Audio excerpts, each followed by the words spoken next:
Hi everyone. Today I'm back to read the first couple of chapters of An Elephant in the Garden by Michael Morpurgo.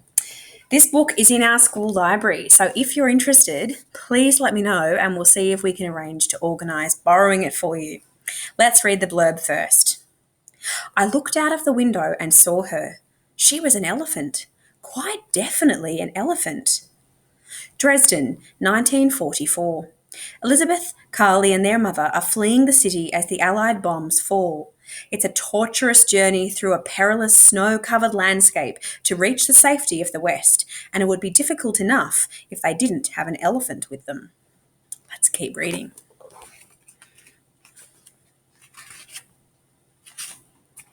Part 1. Ring of Truth. Chapter 1. To tell the truth, I don't think Lizzy would ever have told us her elephant story at all if Carl had not been called Carl. Maybe I'd better explain. I'm a nurse. I was working part-time in an old people's nursing home just down the road from where we live. It was part-time because I wanted to be home for Carl, my 9-year-old son. There were just the two of us, so I needed to be there to see him off to school and be there for him when he got back. But sometimes, at weekends, they asked me to do overtime. I couldn't always say no. We all of us had to take our turn to do weekend duties, and if I'm honest, the money helped. So at weekends, if Carl hadn't got anywhere else to go or anyone else to look after him, they let me bring him in to work with me. I was a bit worried at first, whether anyone would mind, how we'd get on with all the old folks, but he loved it, and as it turned out, so did they. For a start, he had the whole park to play around in. Sometimes he'd bring a few friends. They could climb the trees, kick a football around, whiz around on their mountain bikes. As for the old folk, the children's visits became quite a feature of their weekends, something for them to look forward to. They would gather around the sitting room windows to watch them, often for hours on end. And when it was raining, Carl and his friends used to come inside and play chess with them or watch a film on the television. Then, just a couple of weeks ago, on the Friday night, it snowed, and snowed hard. I had to go to work at the nursing home the next day. I was on the morning shifts that weekend, and so Carl had to come too. But he didn't mind, not one bit. He brought half a dozen of his friends along with him. They were going to tobogganing in the park, they said. They didn't have a toboggan between them. They simply brought along anything that would slide. Plastic sacks, surfboards, even a rubber ring.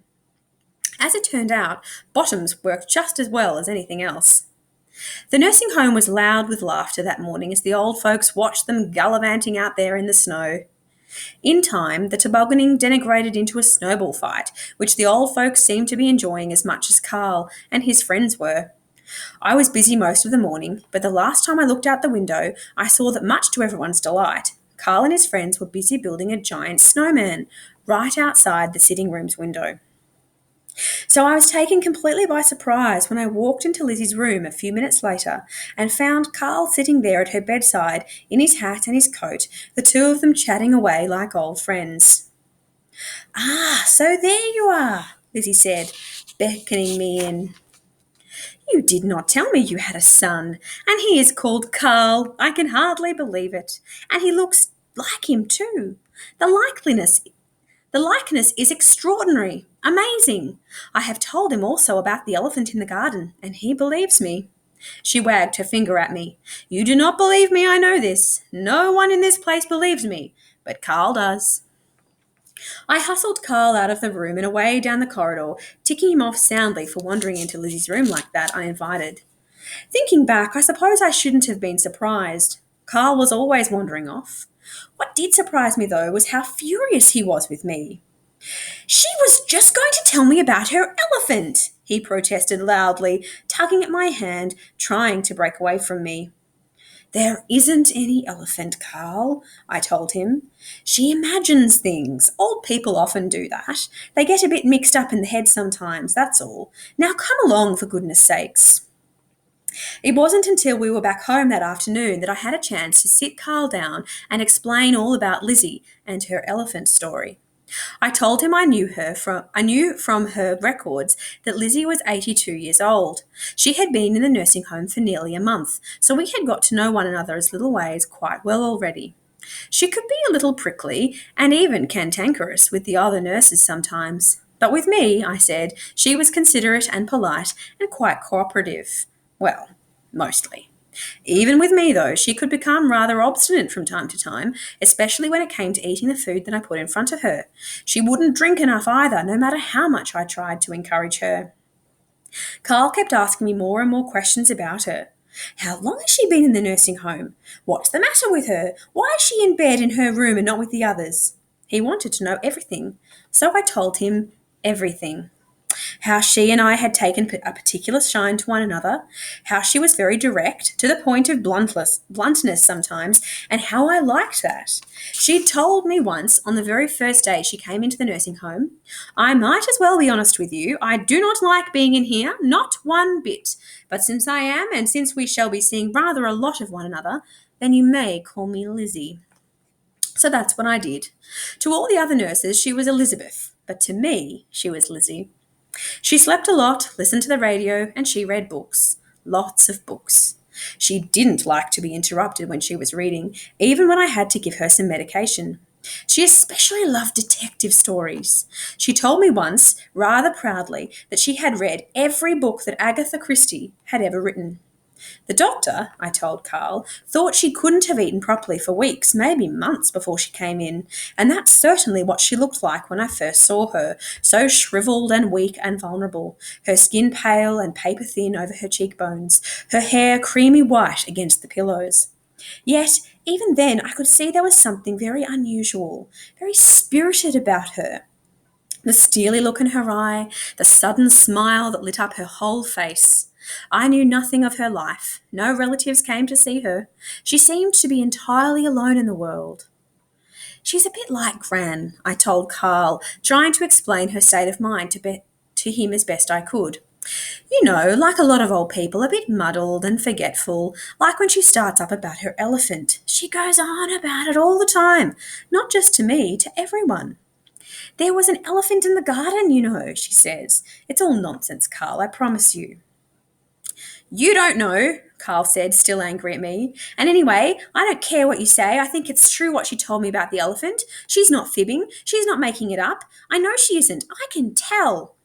How can you tell? I asked him. Because I tell fibs sometimes, so I can always tell when someone else is, and she's not. And she's not muddled either, like Gran is. If she says she had an elephant in her garden, then she did. I didn't want to argue and didn't want him to make any more cross with me than he already was. So I said nothing, but I lay awake that night, wondering if Carl could possibly be right. The more I thought about it, the more I began to think that maybe there was a ring of truth about Lizzie's elephant. The next morning at work, with Carl and his friends cavorting about in the snow, I was sorely tempted to go in and ask Lizzie about her elephant, but it never seemed to be the right moment. It was best not to probe, not to intrude, I thought. She always seemed to me to be a very private person, happy enough in her own silence. We had got used to one another, and I think both of us felt comfortable together. I didn't want to spoil that. As I went into her room, I decided that if she brought up the elephant again, then I would ask her. But she never did. She asked about Carl, though. She wanted to know all about him. She particularly wanted to know when he would be coming in again to see her. She said she had something very unusual, very special to show him. She seemed very excited about it, but told me not to tell him. She wanted it to be a surprise, she said. I noticed then she hadn't drunk anything again from her glass of water and told her off gently, which she was quite used to by now. I walked past the end of the bed to close her window, tutting at her reproachfully. Lizzie, you're so naughty about your water, I told her, but I could tell she wasn't listening to me at all. Do you mind leaving the window open, dear? She said. I like the cold. I like to feel the fresh air on my face. It cools me. This place is rather overheated. I think it's a dreadful waste of money. I did as she asked, and she thanked me. Her manners were always meticulous. She was gazing out of the window now at the children. Your little Carl. He loves the snow, I think. I look at him out there and I see my brother. It was snowing that day too. She paused, then went on. On the radio this morning, dear, thought I heard them say it's February the 13th today. Did I hear right? I checked my mobile phone to confirm it. Will your little Carl come in to see me today, do you think? She asked again. She seemed to be quite anxious about it.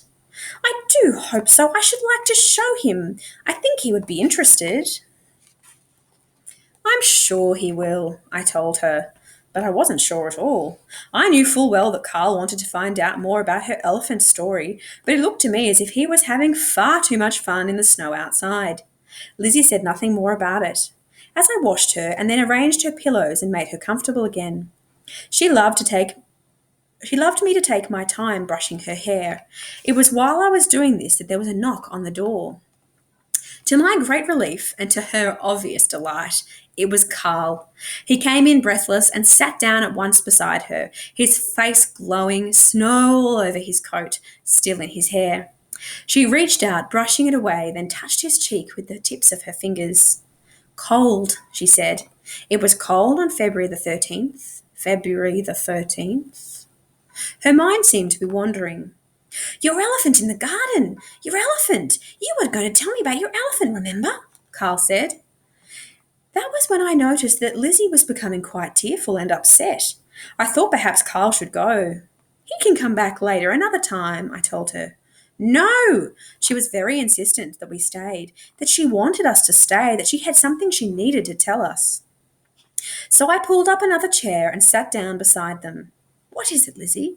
Is there something about February the 13th that's especially important to you? I asked her. She turned her head away from me, unable to control or disguise the tremor in her voice. It was this day that changed my life forever, she said. I reached out and took her hand in mine. Her grip was weak, but it was enough to let me know that she really did want us to stay. She was looking out of the window and pointing now. Look, do you see? Do you hear? The wind is blowing through the trees. The branches, they are shaking. Are they frightened of the wind, do you think? Little Carly said it that day, that the trees were frightened of the wind, that they wanted to run away. But they couldn't. We could, he said, but they couldn't. He was very sad about it. She smiled at Carl. Carly was my little brother, and you remind me so much of him, and this makes me happy that you are here. And on this day too, so that I can tell you my story, our story, Carly's story and mine. But it makes me sad also. On February the 13th, I am always sad. The wind in the trees, it makes me remember. I had noticed before that she spoke English in a strange way, pronouncing her words carefully, too correctly, and in proper sentences. Her name might have been English, but I had always thought that she might be Dutch or Scandinavian or German, perhaps. It was a hot wind, a scalding wind, she went on. I do not believe in hell nor heaven come to that, but if you can imagine it, it was like a wind from the fires of hell. I thought that we would burn alive, all of us. But you said it was February, Carl interrupted. I frowned at him, but Lizzie didn't seem to mind at all. That's in winter time, isn't it? Carl went on. Where are you living? Africa or somewhere? No, it wasn't Africa. Didn't I tell you this before? I think I did. She was suddenly looking a little unsure of herself. There was an elephant in the garden, you see. No, honestly, there was. And she liked potatoes, lots of potatoes. I think my wry smile must have betrayed me. You still do not believe me, do you? Well, I cannot say that I blame you. I expect you and all the other nurses think I am just a dotty old bat, a bit loopy, off my rocker, as you say. It's quite true that my bits and pieces do not work so well anymore, which I suppose is why I'm in here, isn't it? My legs will not do what I tell them sometimes, and even my heart does not beat like it should.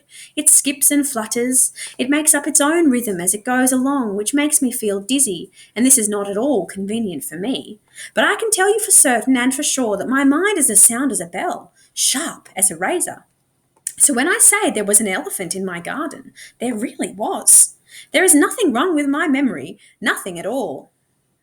I don't think you're batty at all, said Carl, or loopy. That is very kind of you to say so, Carl. You and I shall be good friends, but I have to admit that when I come to think of it, I cannot remember much about yesterday, nor even what I had for breakfast this morning. But I promise you, I can remember just how it was when I was young. I remember the important things, the things that matter. It is as if I wrote them down in my mind so that I should not forget. So I remember very well, it was on the evening of my 16th birthday that I looked out the window and saw her. At first, she just looked like a big dark shadow, but then the shadow moved and I looked again. There was no doubt about it. She was an elephant, quite definitely an elephant. I did not know it at the time, of course, but this elephant in our garden was going to change my life forever, change all of our lives in my family, and you might say she was going to save all our lives also. That brings us to the end of chapter 1. How fascinating! So we know that this story is set around World War II, and we can see the fighter jet planes on the front cover of the book, and an elephant too. This is very interesting. I'm looking forward to see what happens next. I must say, she reminds me a lot of my grandma, very able to remember the past really keenly. I look forward to hearing what happens next, and I would love to talk to you about it if you read this book too. Remember, there is a copy in our school library, so borrow it, read it, and chat to me about it. Thanks for listening. I'll see you next time. Bye.